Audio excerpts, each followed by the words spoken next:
Hello everyone, আসসালামু আলাইকুম। কেমন আছেন আপনারা সবাই? আলহামদুলিল্লাহ, আমি অনেক ভালো আছি। চলে আসলাম আজকে আপনাদের সাথে আরেকটা ব্লগ নিয়ে। এই যে আপনাদের সাথে দেখা করতে মিনুও চলে আসছে। মিনু, তুমি কেমন আছো?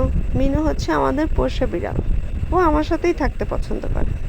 আর ওই যে আমাদের কবুতর, ওদের জায়গায় না ডিম পারে, ওরা নিচে ডিম পারে, যার জন্য ডিমগুলো ফোটে না আর বাড়েও না।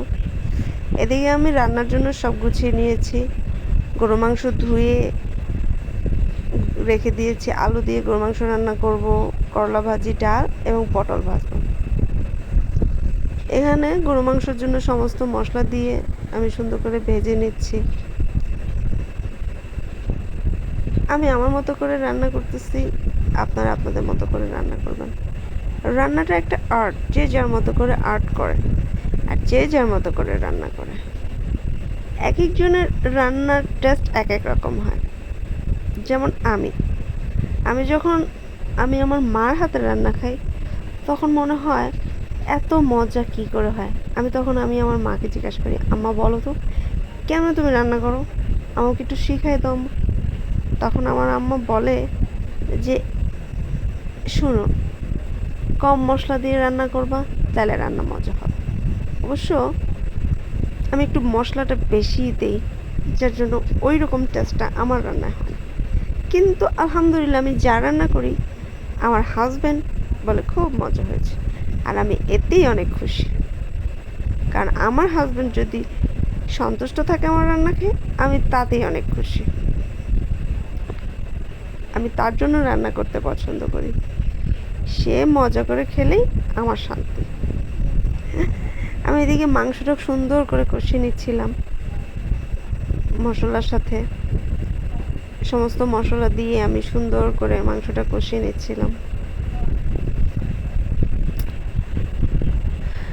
কষাতে কষাতে মনে হলো মেয়েদের জীবন একটা নির্দিষ্ট বিন্দুর মধ্যে আটকা থাকে। সাংসারিক জীবন, বিয়ের পরে একটা সংসারে এসে তার কাজ থাকে রান্নাবান্না করা, সংসার সামলানো, ঘরদোর গুছানো, বাচ্চা সামলানো।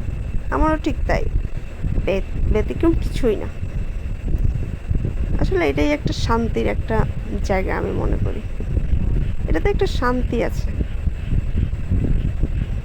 আপনজনদের জন্য মনের মাধুরী মিশিয়ে রান্না করা, তাদের তৃপ্তি করে খাওয়ানো। তারা যদি মনে করে যে না, খেয়ে ভালো হয়েছে, তাহলে আমার শান্তি। এদিকে আমি আমার মেয়ের জন্য পটলও ভেজে নিচ্ছিলাম অন্য একটা চুলায়, ইলেকট্রিক চুলায়। আমি একসাথে 3টা চুলায় রান্না করি। আবার অনেক সময় আমাদের লার্কির চুলাও আছে, যেটাতে আমি ভাত রান্না করি। 4টা চুলায় রান্না করি, কারণ আমার এই একটু একটু করে একটা একটা রান্না করতে ধৈর্য হয় না, এই জন্য একসাথে সবগুলো রান্না করি। আমি গ্যাসের চুলাতে একটাতে গরু মাংস বসিয়েছি, একটাতে করলা ভাজি বসিয়েছি। এদিকে ইলেকট্রিক চুলাতে আমি পটল ভাজা শুরু করে দিয়েছি। মনে হয় যে টাইমটা আমার অনেকটাই বেঁচে যাবে। কেন জানি বাচ্চা কাচ্চা হওয়ার পরে মায়েদের সময় ধরাই যায় না। নিজেদের জন্য যে একটু সময় বের করব, একটু টিভি দেখবো, একটু গান শুনবো, বা নিজের মতো করে একটু একটু সময় কাটাবো, সেটাই হয় না কেন জানি। সবসময় শুধু দৌড়ের মতো, দৌড়ের মতো।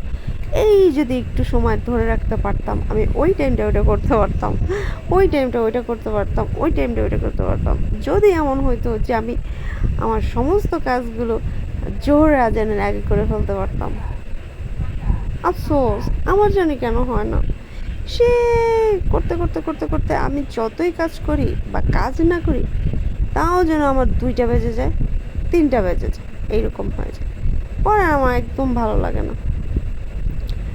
আপনার সাথে কথা বলতে বলতে আমার মাংসটাও অনেকখানি কষানো হয়ে গেছে। এখন আলু দিয়ে ফেলেছি, আলু দিয়ে আমি আরেকটু কষিয়ে নিব। আলু একটা বদ অভ্যাস আছে আমার, সবসময় কখনই ভালো হয় না। আর রান্না করতে গেলে ওড়না দিয়ে আমি গরম হাঁড়ি ফেলি। আমার মা আমাকে অনেক বকা দেয়,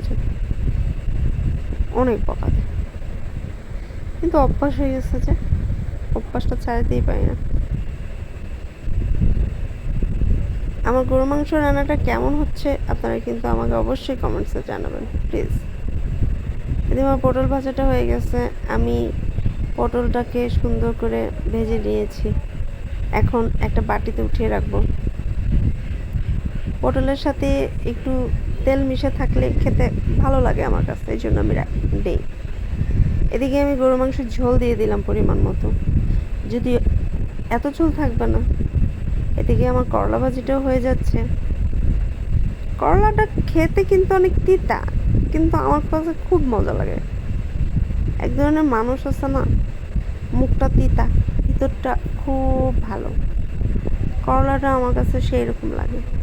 মনে হয় ওর মুখটা তিতা কিন্তু ওর অন্তরটা একদম মিষ্টি, এই জন্য আমার খেতে খুব ভালো লাগে। আপনার সাথে কথা বলতে বলতে আমি অন্য চুলার ডাল বসিয়ে দিয়েছিলাম, আমার ডালটা অলরেডি হয়ে গেছে। এখন ডালটা বাগার দিয়ে নিব। ডালটা অলরেডি বাগার দিয়ে ফেলেছি।